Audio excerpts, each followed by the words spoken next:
Legend Saravana ஸ்டோர்ஸின் Akshaya Tritiya offer சவரனுக்கு ரூபாய் 1000 தள்ளுபடி மே 12 வரை. எந்த தடுப்பூசியா இருந்தாலும் அவரவர்களுடைய உடலில் இருக்கிற நோய் எதிர்ப்பு சக்தியை பொறுத்து தான் அதனுடைய பின்விளைவுகள் என்பது இருக்கும். அவங்க ஏற்கனவே நானும் கூட பார்த்தேன், ஒரு நீதிமன்றத்திலேயே ரத்தம் உறைதல் மாதிரியான ஒரு பாதிப்புகள் இருக்கும்னு சொல்லியிருக்கிறாங்க. இதுவரை பெரிய அளவில் அந்த பாதிப்புகள் வெளியில் தெரியல. இருந்தாலும் கூட இப்போ கோவிஷீல்டு போட்டுக்கிட்ட அத்தனை பேருமே பதட்டத்தோடவே வாழணுங்கிற அந்த அவசியம் இல்லை. நோய் எதிர்ப்பு சக்தி தங்களுடைய உடலில் குறைவாகாத வண்ணம் அவர்களுடைய நடவடிக்கைகளை இப்போ பாதுகாத்துக்கணும். பொதுவாக இந்த உடற்பயிற்சி காலையில் நடப்பது மாதிரியான இந்த விஷயங்களில் அதிக கவனம் செலுத்தணும். அது மாதிரி செலுத்தி உடலில் நோய் எதிர்ப்பு சக்தியை அதிகரித்துக் கொள்வதற்குரிய நடவடிக்கைகளை மேற்கொள்ளணும்.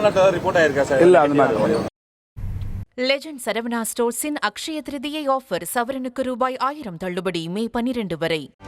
செய்திகளை உடனுக்குடனும் துல்லியமாகவும் தெரிந்து கொள்ள சப்ஸ்கிரைப் பண்ணுங்க.